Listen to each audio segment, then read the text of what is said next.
안녕하세요. 크리스찬 독서실입니다. 오늘은 김우연님의 온유한 자는 복이 있나니 두 번째 시간입니다. 다시 광화문으로 왔는데 흐리고 잿빛이다. 그런데 재환이가 없다.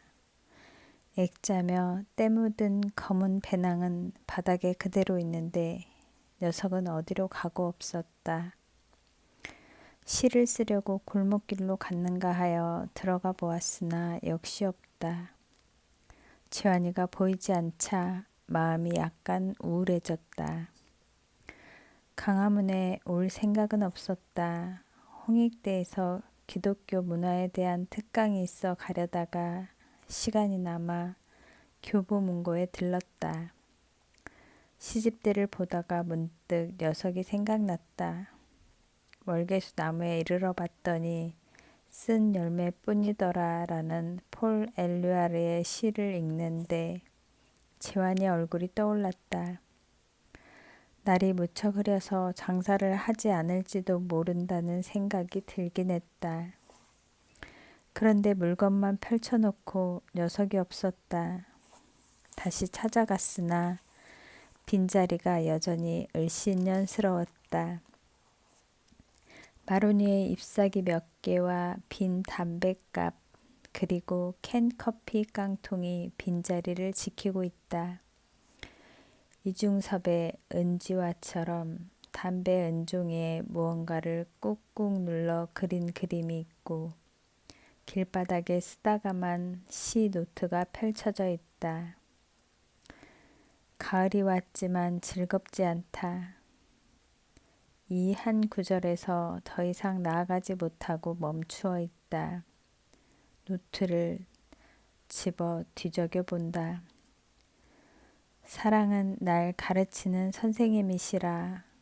또한 내 안에 있는 사랑을 발견하게 한다. 우리는 사랑 찾아서 떠나는 길에 서 있는 방랑자인지 모른다. 세상은 즐겁지 않지만 사랑은 재환이의 선생으로 곁에 있다. 안간힘이 느껴진다. 사랑이란 진액을 모으는 엉키고 거친 뿌리가 보이는 듯하다. 나는 노트를 그냥 바닥에 툭 던져 놓았다. 화장실에 갔을까 싶어 길 맞은편에 서서 기다렸다. 떨어져서 보니 펼쳐놓은 가게가 너무 옹색해 보인다. 난 시인이 아니라 거리의 장사치일 뿐이라며 객기를 부리지만 이토록 작고 초라한 노점의 대표였던 것이다. 액자 몇 개와 검은 배낭 하나가 놓인 바닥난 샘물처럼 아무도 주목해주지 않는 그 자리가 녀석의 존재조차 비워져서 더욱 초라하다. 날은 흐려지고 다시 바람이 거칠게 분다. 이 녀석은 자리를 비우고 어디 간 걸까? 장사가 안 돼서 자포자기하고 어느 뒷골목 담벼락 밑에 앉아 지나가는 여자들을 구경하거나 시를 끄적이고 있는지도 모른다. 시간이 아직 더 남았으므로 기다려보기로 했다. 그때 바삐 지나는 사람들 사이로 유령처럼 검은 물체 하나가 스르르 미끄러져 왔다. 갯벌을 허둥거리며 지나는 집게의 발처럼 종종종 오더니 그냥 땅바닥에 털썩 주저앉는다. 쓰다만 시 노트를 물끄러미 보다가 누군가 노트를 뒤적였음을 발견한다. 아직 내가 맞은편에 서서 자기를 보는 줄도 모른다. 한참 동안 입을 비쭉 내밀고 노트를 물끄러미 들여다본다. 고개를 거의 땅에 처박을 듯 숙이고 자기가 쓴 시를 보더니 한참 만에야 페이지를 넘긴다. 뒤틀린 손으로 종이를 넘기기도 벅차 보인다. 안간힘, 쓰다만 시에 이르러 손바닥으로 지면을 꾹 누른다. 한참 그렇게 미동도 없이 흐린 하늘 아래서 꼼짝 않고 있다. 마르고 왜소하고 어두운 그림자. 마흔이 넘어서도 너는 길바닥에 주저앉아 있구나, 내 친구여. 나는 갑자기 서러움의 기운에 사로잡혔다. 아무도 주목하지 않는 연약한 짐승 한 마리. 나는 소리내어 울 뻔했다. 흐린 하늘 때문인가? 스산한 바람 때문인가? 대낮인데도 사방이 어둡고 서글프다.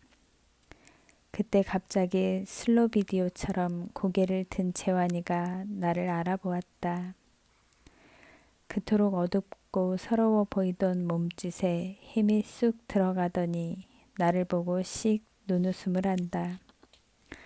순간 어둡고 서럽고 초라하던 재환이의 가게가 환해졌다.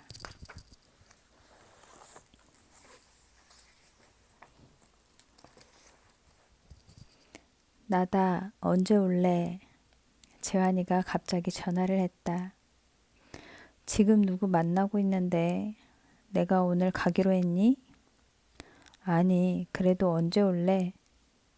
무언가 힘이 없고 약간은 짜증이 난 목소리다. 지금 누구 만나는 중이니까 내일 갈게. 말을 채 마치기도 전에 녀석의 전화가 탁 끊긴다. 정신없이 흐르던 내 마음도 툭 끊어진 느낌이다. 언제 올래? 광화문 거리에서 하루 종일 팔리지 않는 액자를 들여다보는 녀석의 풍경 위에 그 말이 마치 만화의 말풍선처럼 두둥실 떠올랐다. 지난 토요일 재환이는 평양에 대학을 짓기 위한 후원의 밤에서 그동안 모은 돈 500만 원을 헌금했다. 하루에 액자 몇 개, 부채 몇 개를 팔아서 모은 피 같은 돈이다. 내가 도움이 된 거니? 보탬이 된 거야? 둘이서 손이 얼얼해지도록 꽉 잡고 기도를 하고 나서 재환이가 물었다.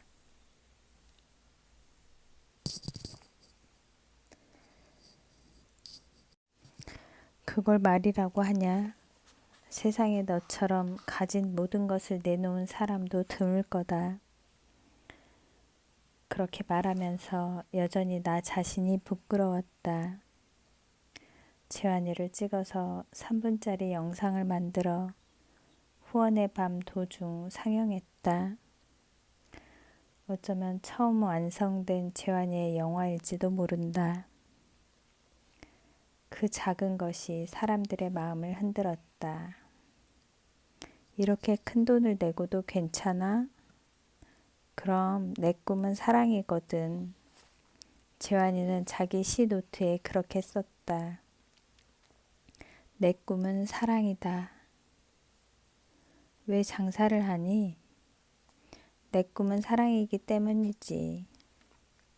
길거리에서 장사를 하는 재환이와 이 멘트가 이 영화의 전부다.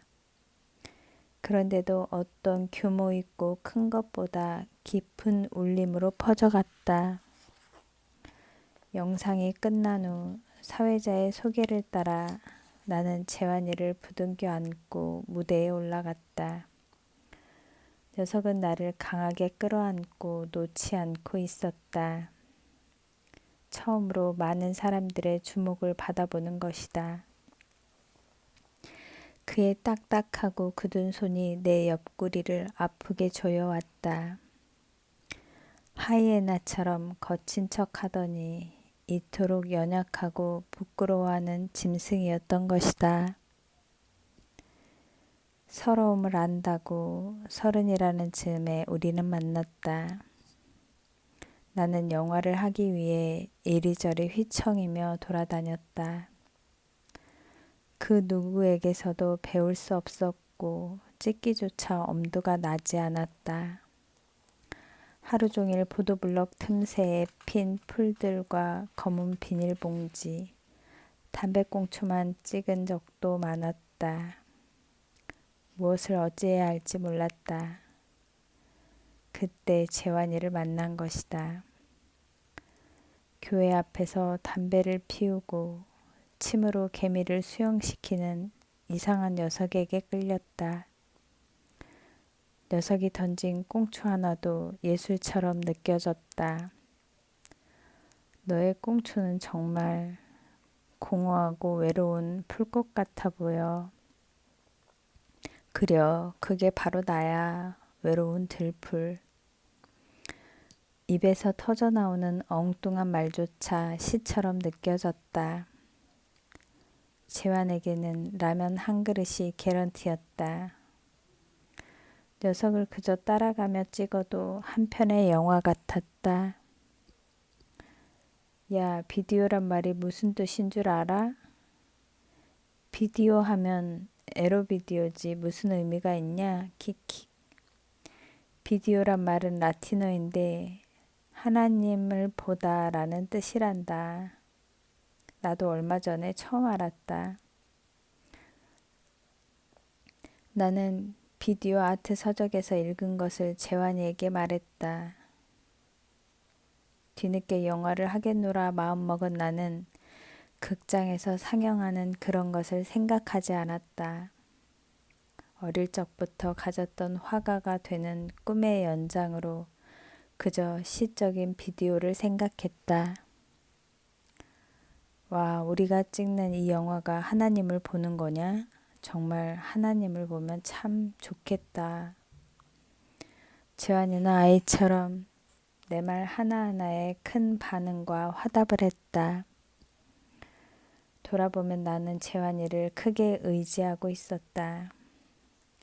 영화를 가르쳐 주세요, 주님.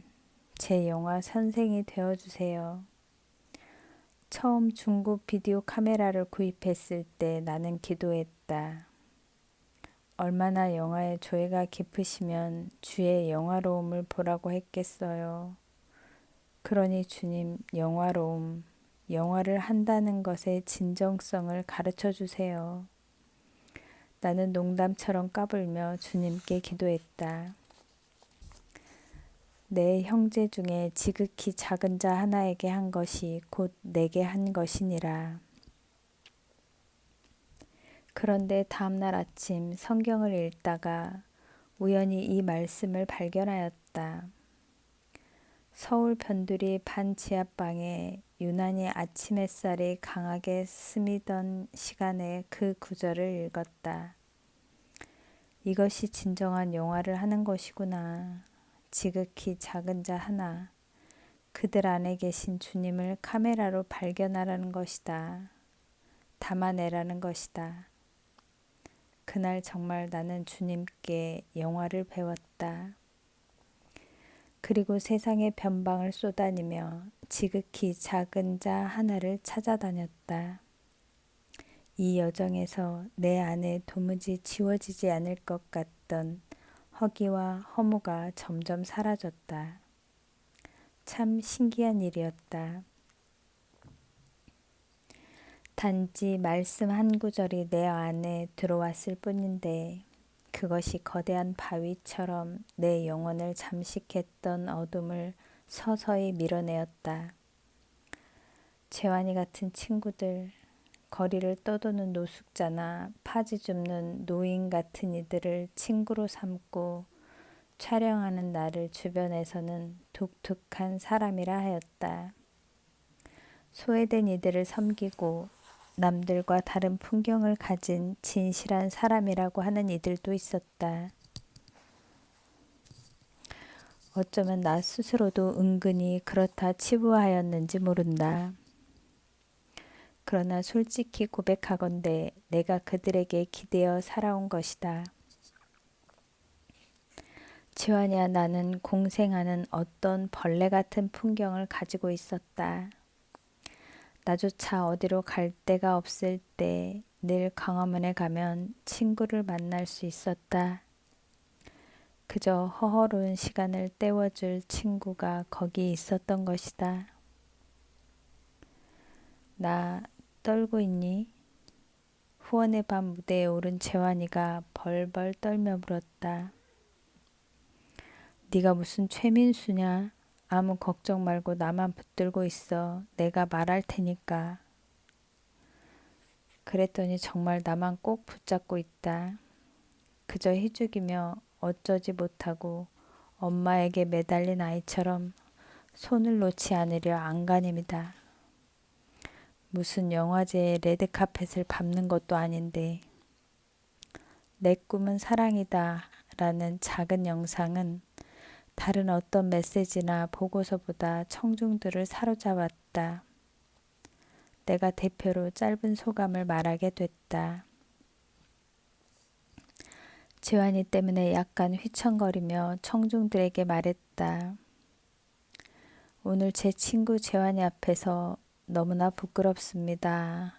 아직도 내려놓지 못하는 진실치 못한 나를. 순간 내 허리를 잡고 있던 재환이의 굽은 손에 더욱 힘이 들어갔다. 나도 재환이의 어깨를 감싼 손에 힘을 주었다.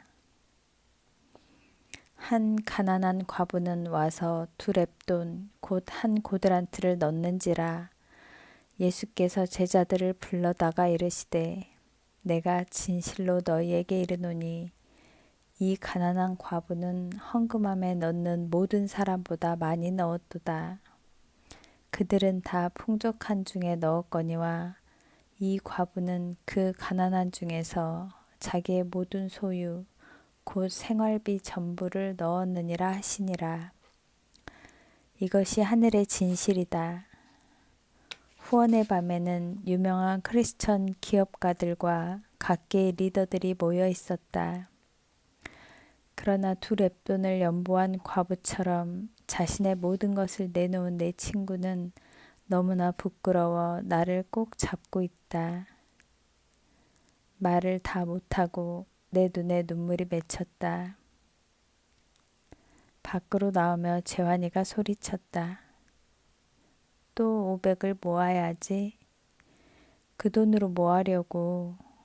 팔레스타인 아이들 학용품 사주고 이라크 난민 아이들 학교 지어주고 너 평양에 대학 짓는 일에 헌금하더니 겁상실 간 비대증에 걸렸구나. 학교를 그렇게 쉽게 지어도 되는 거냐? 그렇다 새끼야. 쉽게 지을 거다 내 맘이다.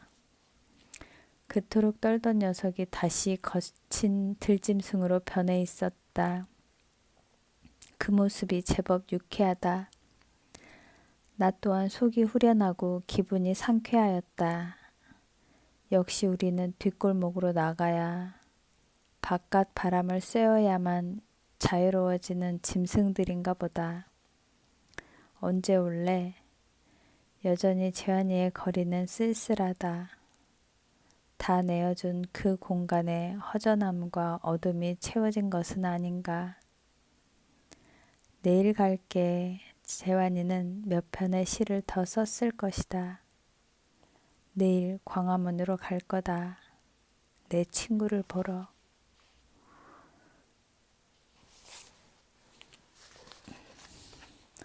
다음 날 갈 것이라 약속했지만 일이 분주해 가지 못했다. 방송일이며 여러 사람들과의 약속으로 하루 종일 꼼짝하지 못했다. 점점 분주해지고 재환이와의 약속을 어길 때가 많아졌다. 미안함에 점심이라도 사려고 전철역에서부터 맛있는 식당을 살피며 재환에게로 향했다. 그런데 도착해보니 액자 속에 여인들만 웃으며 반길 뿐 정작 녀석은 없었다. 전화를 했다. 응, 골목에 있어.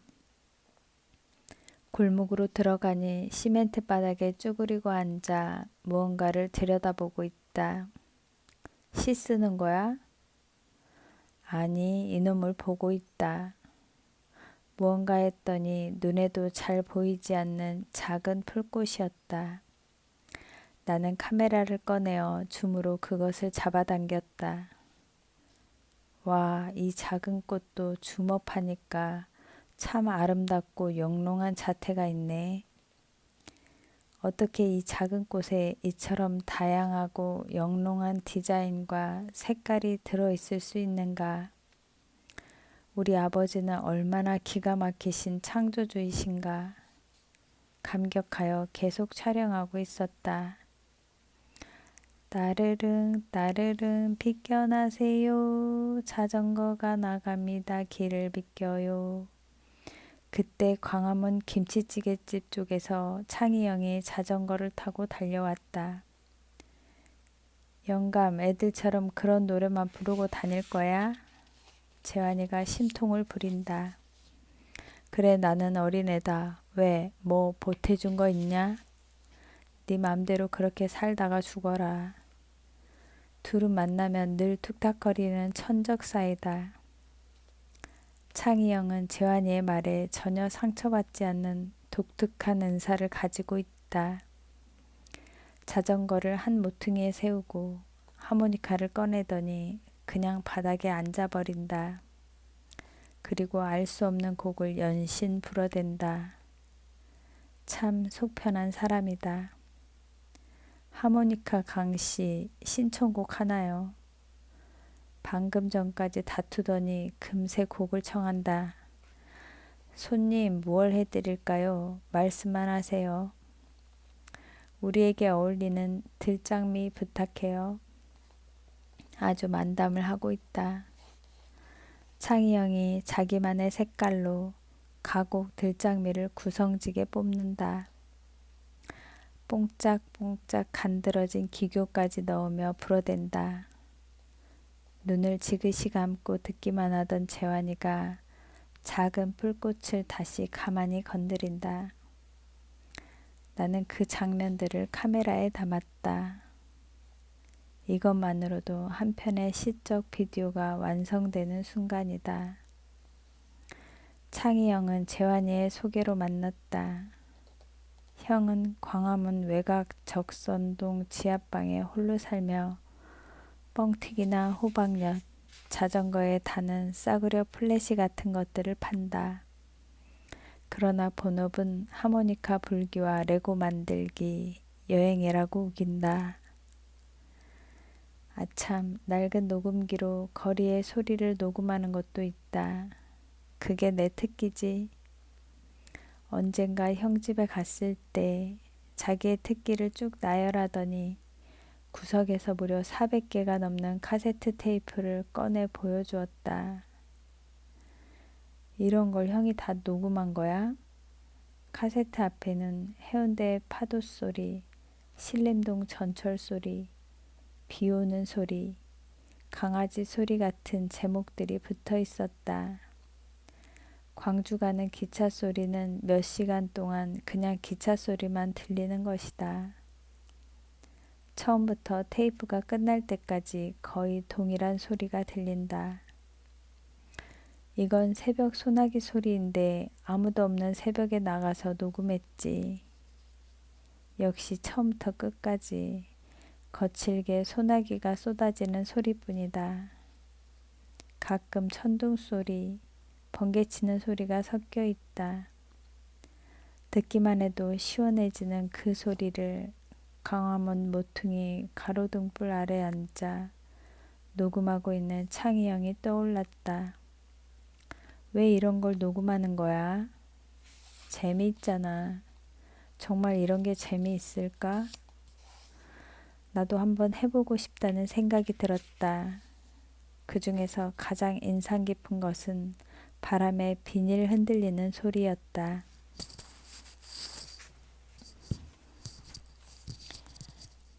이건 매우 시적인데 형이 제목 붙인 거야? 그럼 나도 시인이야. 재환이만 시 쓰는 거 아니야. 나는 바람에 비닐 흔들리는 소리를 가만히 한참 들었다. 어느 후미진 골목에 앉아 낡은 카세트로 그걸 녹음하는 창희영 자체가 한 편의 영화다. 형도 우리 영화사 배우로 임명합니다. 야, 이 영감은 연기를 못해. 대사를 못 외우고 아예 말을 못해. 다시 재환이가 고약한 표정으로 심통이다. 내가 왜 못해? 나도 연기할 수 있어. 그리고 우연히 영화에 무슨 대사가 있니? 김 감독, 저 새낀 자기만 영화 찍으려고 욕심을 낸다. 꼭 투구개와 늙은 하마가 다투는 것 같다. 세상 이런 한심한 천적들을 보기 어려울 것 같다. 창희형에게 무슨 소리가 제일 좋으냐고 물었다. 어린애들이 놀이터에서 떠드는 거 그 소리가 제일 좋아. 나는 아이 같은 창희형의 사연을 깊이 묻지 않았다. 다만 재환이처럼 어린 시절 어떤 이유로 성장이 멈춘 것 같다고 추측할 뿐이다.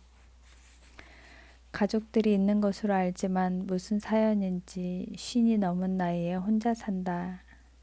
그래도 외롭지가 않아 보인다. 어린아이의 영혼을 가졌기 때문이다. 나도 형을 만나면 아이가 되었다. 모두가 자기의 필요와 유익, 실용주의적 부요함에 매몰되어 있는데 이 하마는 바람소리 같은 거나 녹음하고 다닌다. 어이 창희 할매 계속 불고 있어 들장미. 알았어 분부대로 합지요.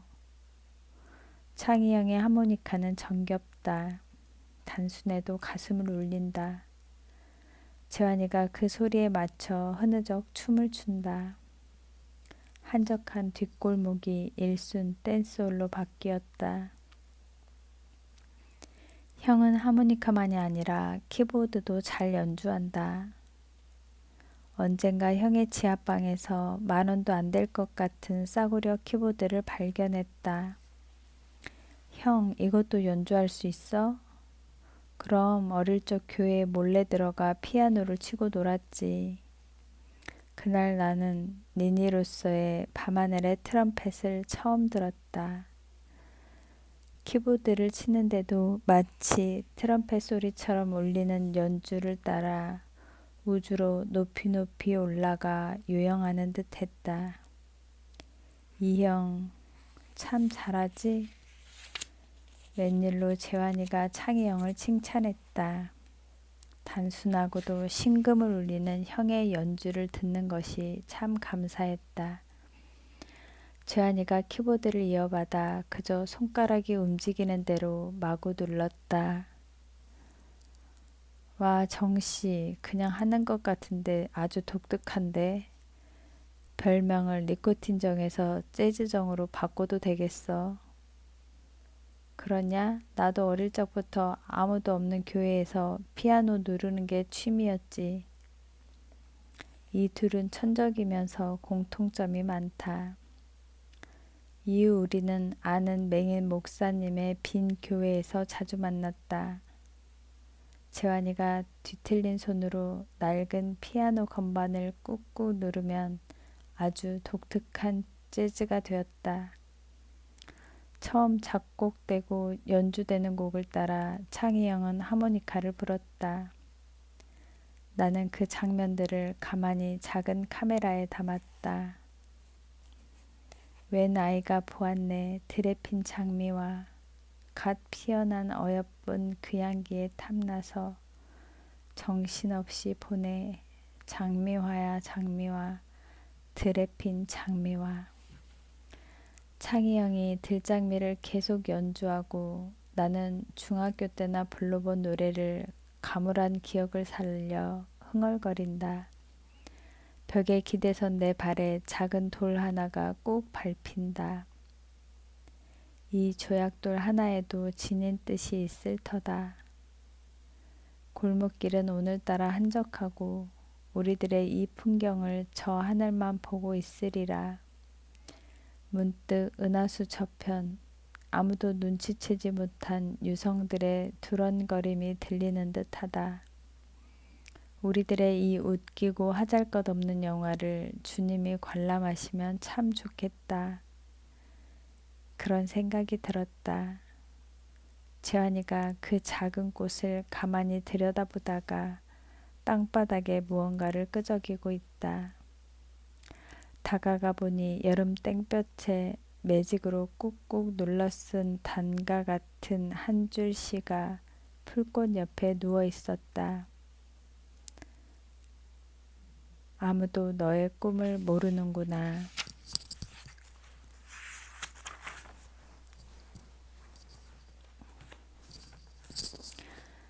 재환이가 갑자기 왔다.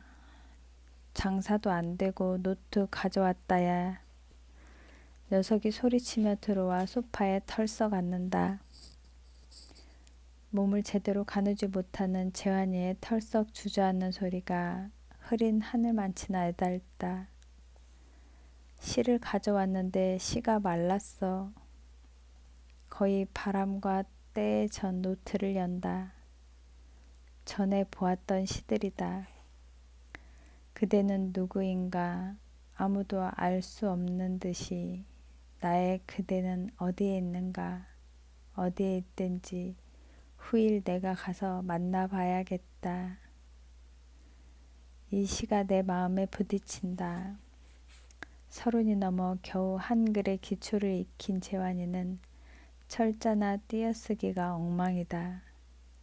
그래도 오히려 그것이 마치 의도된 것처럼 독특한 시적 조형을 가진다. 장가 가고 싶냐? 그래, 가고 싶다 임마. 장가는 나중에 가고 오늘 충주나 같이 가자. 청년들 집회가 있는데. 좋지, 가자. 손을 흔들며 소리친다. 재환이는 내가 집회를 가든 촬영을 가든 어디든 흔쾌히 간다. 그저 떠나고 싶은 것이다. 20살 크리스마스 때 무작정 부산 가는 기차를 탔지. 동교동 철로에 앉아 언제 처음 집을 떠나봤느냐고 물은 적이 있다. 무작정 가출이네. 그랬지. 너무나 외롭고 어디에든 가고 싶었거든. 그래, 가출해보니 어땠니? 바닷가에 가서 처음 파도를 보고 그냥 앉아있다가 돌아왔지. 그게 전부야? 응. 흐린 하늘 아래 어디선가 연기가 나는 듯한 빈 들판이며 철길, 논두길을 망연히 걷던 우리들의 청춘이 거기 보이는 듯하였다. 꽃들이 비를 맞으며 이야기한다. 어디로 가고 싶은데 뿌리가 박혀 못 간다고 한다. 비 그친 뒤 날아가는 벌이 말한다. 너도 언젠가 꽃잎이 되어 날아간다고. 몇 년 전 재환이가 쓴 시가 떠오른다. 재환이를 좋아하던 시인과 촌장의 하덕규 형이 이 시가 좋다며 노래를 만들어 주었다.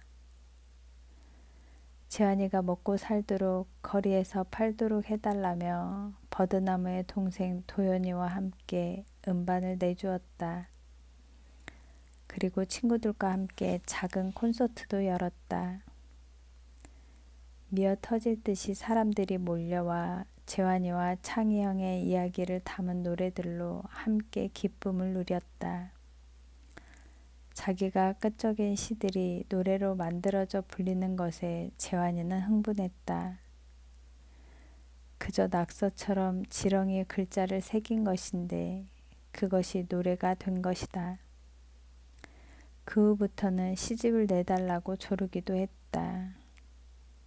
나도 네 시집과 영화를 만들어서 팔게 해야 하는데 언젠가 그렇게 말했는데 재환이는 틈만 나면 언제 그걸 만들 거냐고 물었다. 만나기만 하면 하도 닥달을 해서 안녕 사막이란 단편을 만들어 주었다. 제목은 덕규형의 노래에서 가져왔고 재환이와 창희 형이 주인공이었다. 그것도 사람들의 마음에 울림과 휘파람 같은 소소한 휴식을 주었다. 하지만 정말 만들고 싶은 영화는 따로 있었다. 재환이에게 그걸 아직도 못 만들었다고 했더니 출연료는 얼마를 줄 거냐고 물었다. 넌 얼마 받고 싶은데? 한 100억 정도는 받고야 말 테다. 형, 장동건, 이병헌보다 더 많이 받을 거야? 도연이가 곁에서 어이가 없다는 듯 한마디 했다. 도연이도 영화를 만들면 음악을 만들어주겠다고 약속을 했다. 반드시 100억은 받아야 해. 고맙다는 말은 안 하고 인상까지 쓰면서 난리다. 우리의 영화는 영원히 만들어지지 않겠군. 이 영화의 출연료는 너한테 안 받고 하나님께 받겠다는 말이야. 우리는 잠시 멍해졌다. 그리고 감동했다. 어이 친구, 그런 거였어? 역시 우리 영화사 대표 배우답다. 우리 영화는 하나님이 제작자이시니까 하늘에서 상급을 받아야 해. 재한이는 가끔 이런 예상치 못한 멘트로 나를 감동시킨다. 언제 우리 영화 만들래? 충주로 가는 버스에서 다시 은근히 묻는다. 곧 시작해야지. 요즘 내가 너무 바쁘지? 미안하다. 상대 여배우는 나오냐? 이 녀석이 하나님이 제작자라면서 여자를 밝히냐? 영화엔 여자가 나와야지. 깍깍. 이게 왜 또 까치 소리를 내고 그래? 너 여자가 그렇게 좋냐? 그래 좋다 임마. 여자 한번 사귀는 게 소원이다. 충주엔 젊은 애들 많겠지? 깍깍깍. 너 거기서 애들 쳐다보고 껄떡거리면 죽음이다. 알았어 새끼야. 깍깍. 농담을 하며 서울을 벗어나니 모처럼 여행을 떠나는 듯 기분이 좋다. 재환이도 창밖을 보며 연신 웃기만 한다. 강화문에 뿌리 박힌 재환이는 기회만 있으면 어디로 가고 싶어 한다. 야 경치 좋다. 가을 들판이 좋다야. 그렇게 좋니? 떠나니까 좋다. 장사도 안 되고 시도 말랐는데 떠나니 참 좋다. 그냥 좋아. 하늘에서 시를 쓰다가 추락한 천사 같은 놈이다. 이상하게 녀석이 입을 열면 모든 게 시 같다. 시가 말라도 쓰고 또 써라. 그럼 난 계속 쓸 거다. 걱정 마라 이놈아. 그래 우리가 할 일은 쓰고 또 쓰고 찍고 또 찍는 것이다. 그러다 보면 언젠가 꽃잎이 되어 날아가겠지. 충주까지 어찌가나 했는데 재환이가 동행하니 즐겁다. 내 곁에 벌써 20년 가까이 있구나. 네 놈이 늙어서 고약한 영감이 되어도 네 곁에 있으마. 히히거리는 친구를 보며 새삼스러운 말을 했다. 그런 날이 올 것인가. 말해놓고도 그날을 생각하니 마음이 짠하다. 이것이 나의 시다. 네 곁에 오래 있는 거. 어쭈 오늘따라 이 녀석이 웬 아부. 침 튀기며 유쾌하게 떠드는 오랜 친구 옆에서 눈물이 날 것만 같다. 날이 쌀쌀해졌다.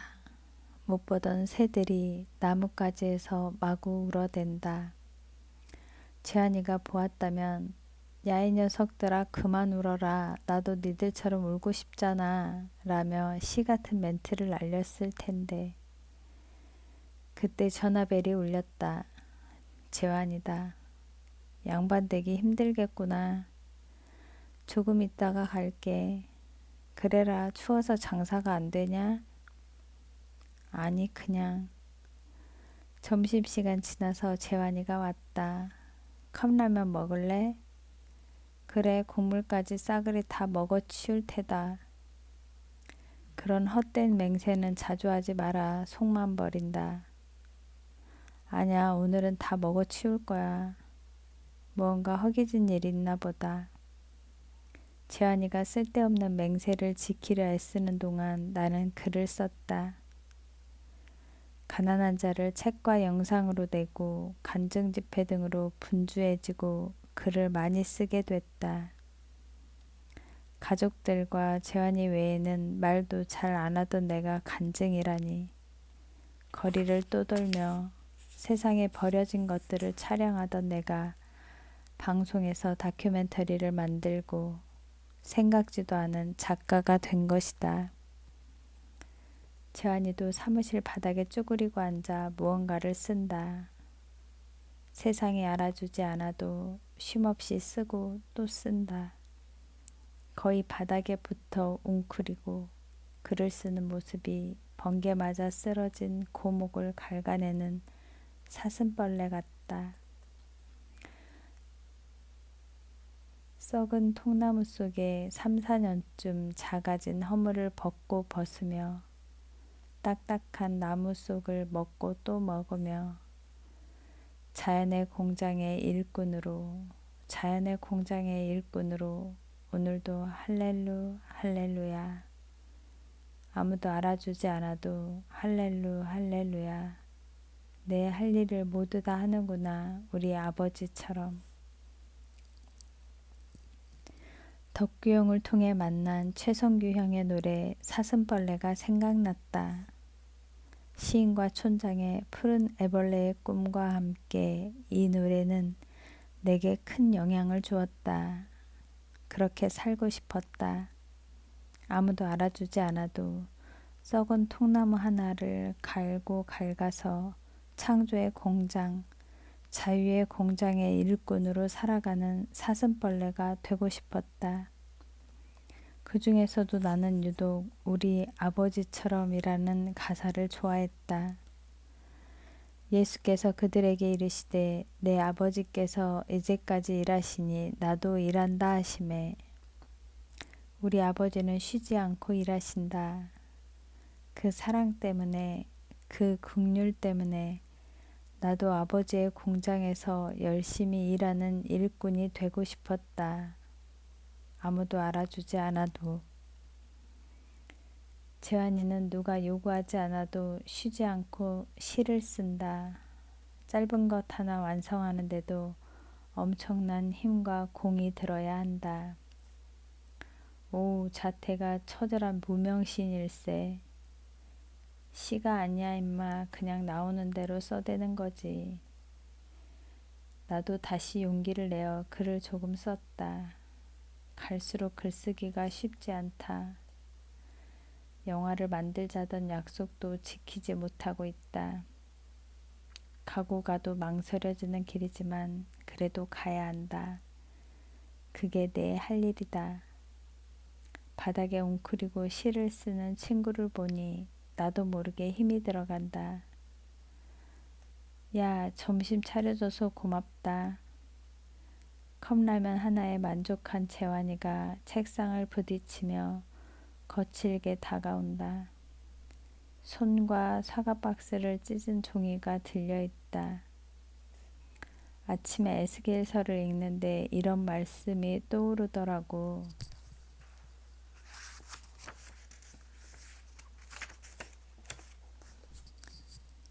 야외 삼마 하나님께서 우리와 함께 계시다란 뜻이다. 여호와 이레 여호와 샬롬은 들어봤어도 여호와 삼마는 낯설다. 나는 재환이가 보았다는 구절을 살펴보았다. 그 사방의 합계는 18,000척이라. 그날 후로는 그 성읍의 이름을 여호와 삼마라 하리라. 이스라엘이 바벨론으로 끌려갔을 때 에스겔은 이 환상을 보았다. 하나님께서는 처절히 무너져버린 예루살렘 성이 다시 회복될 것을 보여주셨다. 그 성의 이름이 여호와 삼마였다. 삼마는 거기에란 뜻의 히브리어다. 포로로 어둠과 절망의 결박 속에 잡힌 이들에게도 우리 아버지는 거기에 함께 하신다. 가슴이 저리듯 그 임재가 느껴졌다. 이게 신약의 임마누엘이란 뜻이구나. 나는 다시 찢어진 박스에 쓰인 지렁이 시를 읽어보았다. 세상에 이런 간단한 시도 드물 것이다. 그러나 잔잔한 용기가 시온성처럼 나를 감싸는 것을 느꼈다. 그랬다. 우리의 이 벌레 같은 꿈틀거림을 그분이 지켜보고 계셨다. 포로가 되고 지치고 남루한 그 어떤 영혼들이라도 언제나 함께하고 계신 것이다.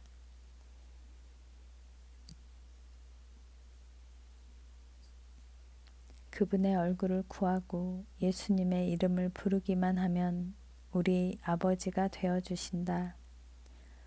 야외 삼마 나직이 읍조를 보았다. 친구야. 나는 늙음 맞은 소리로 재환이를 불렀다. 친구야, 왜 그러느냐. 우리 밑바닥 엔터테인먼트의 대표 배우답게 재환이도 능청을 떨며 연기를 한다. 하나님께서 못나고 냄새나고 바보 같은 우리와 함께 하시는구나. 그렇지, 우리와 함께 하시지. 그러니 우린 친구지. 약간은 엉뚱한 답이지만 명치가 쿡 쑤신다. 그렇다, 우린 친구다. 임마누엘의 하나님 아버지가 언제나 함께 하시는 그런 친구. 하늘 아버지 앞에 갈 때까지 우린 친구다. 글쎄 언제부터일까. 그동안 너무 정신없이 흘러오느라 그건 깊이 생각한 적이 없는데 창희 형집 앞에서 우리 둘이 기다린 지 30분 정도 지났을 때다. 담벼락에 세우던 리아카 옆에 수북이 쏟은 비듬나무를 쓰다듬던 재환이가 불쑥 물었다. 넌 언제부터 영화를 하게 됐니? 기습적인 어퍼컷을 맞은 듯 별것 아닌 그 질문에 약간 황망해졌다. 그러고 보니 그걸 생각해 본 적이 거의 없다. 근데 갑자기 그걸 왜 물어? 그냥 그 생각이 가끔 나더라고. 그래, 가끔은 나도 내가 어떻게 영화를 시작했는지 궁금하기는 했다. 아무도 알아주지 않는 이런 바보 같은 영화를. 창희 형은 어딜 쏘다니는지 여태 오지 않는다. 그 굽은 손과 발, 거의 보이지도 않는 눈으로 자전거를 타고 달리고 있을 거다. 그러다가 어느 횟집 수족관 앞에서 물고기들 웅얼거림을 녹음하거나 그 앞에서 하모니카를 불어주고 있을지도 모른다. 늦은 가을 하오의 빛은 광화문 빌딩 숲으로 넘어가고 낮은 한옥 골목엔 인적조차 드물다. 삐끄덕 마모된 자전거 페달 소리가 들리는 듯하여 골목 모퉁이를 재환이와 동시에 쳐다보았다. 자전거가 쑥 나타났으나 창희 형이 아니었다. 작디 작은 할머니가 아이용 자전거를 타고 훌훌 지난다. 이놈의 창희 할매 어딜 쏘다니는 거냐. 성질이 난 재환이가 가래침과 함께 툭 뱉었다. 얼마 전 늦은 장마 끝에 창희 형의 소식이 궁금해서 전화를 했다. 나 몸이 아파 방에 습기도 많이 차고 십수번 만에 겨우 바꿔서 말했다. 누가 찾아왔어? 아니 누가 나 같은 사람을 찾아와 안 오지. 세상에 날 찾아온 사람이 어딨어. 끙끙 앓는 소리까지 하면 엄살이다. 쉰이 훨씬 넘었는데도 항상 어린아이다. 나보고 어서 병문 안 오라고 엄살 피우는 거다. 재환이하고 한번 갈게. 뭐 먹고 싶어? 응, 전에 같이 식당에서 먹던 거 있잖아. 삼계탕. 아프다는 종자가 말은 참 배우처럼 잘한다. 아, 삼계탕. 그래, 그거 같이 먹자. 모처럼 시간을 내어 창희 형에게 가자고 재환에게 말했다. 여자들한테 그렇게 많은 스타킹을 사다 바쳤는데도 한 여자도 안 가봤단 말이냐? 그렇게 욕을 하고 비꼬면서도 손으로는 액자를 접어 가방에 넣는다. 겉은 딱딱하고 거칠어도 속은 부드러운 갑각류다. 투구 개가 연상되어 그냥 웃었다. 성질하며 팍 구겨진 인상이 딱이다. 오늘 내가 삼계탕을 직접 끓여주마. 깍깍 브라보. 네가 해주면 더 맛있지. 금방 투덜거리더니 두 주먹까지 불끈 쥐고 환호한다. 나는 가끔 창희형 집에서 닭볶음탕이며 김치찌개 같은 것을 요리해 주었다. 두 사람은 유난히 내가 만든 음식을 좋아했다. 그것을 먹으며 수다를 떨고 시를 쓰고 하모니카를 부는 풍경이 있는 요리 영화를 만들고 싶었다. 요리마다 이야기가 다르고 초대 손님이 있고 사연이 담긴다. 변두리에서 시를 쓰며 목회하는 맹인 목사, 집 나온 문제아, 액션 배우 등하니 등을 몇 번 찍다가 중지된 상태다. 그렇게 좋냐? 내가 해준 삼계탕이? 좋지. 깍깍깍. 정말 맛있어. 창희 형보다 더 좋냐? 더 좋지. 그 인간보다 훨씬 좋지. 깍깍. 이상하게 지환이 웃음은 까치 소리처럼 깍깍으로 들린다. 나보다 더 좋냐? 그럼, 그건 아니지. 배낭을 앞에 있는 약국에다 던지듯 맡기고 앞장서서 창희 형 집으로 걸어간다. 나는 그 뒤를 쫓으며 카메라를 꺼내었다. 재환이가 걸으면 자동으로 찍는다. 그게 우리 영화다. 도대체 이 형은 만나기로 하고서 어디로 가버린 것일까? 벌써 1시간이 다 되어 간다. 이젠 내가 더 화가 나려고 한다. 아프다고 엄살을 피워 찾아오니 도망을 가버렸다. 근데 넌 언제부터 시를 쓰기 시작했니? 불쑥 그런 질문이 나왔다. 내가 영화를 시작한 것보다 그게 더 궁금했다. 기습적인 질문인데도 재환이는 오래 기다렸다는 듯이 답을 한다. 새 발자국을 보고 처음 시를 썼지. 네가 무슨 한자를 만든 창일이냐? 새 발자국을 보고 시를 쓰게. 그렇게 말하고 나니 갑자기 떠오르는 장면이 있다.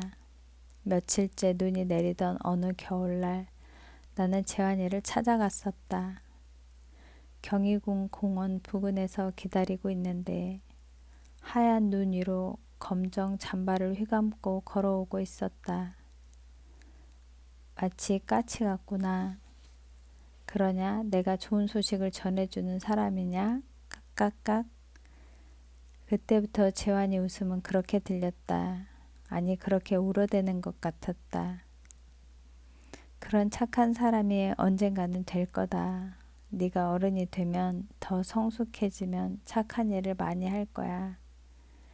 이 새끼가 그럼 내가 애란 말이냐? 재환이 눈을 뭉쳐 던지는 신용을 해보았지만 딱딱하고 뒤틀린 손가락으로는 집어지지도 않는다.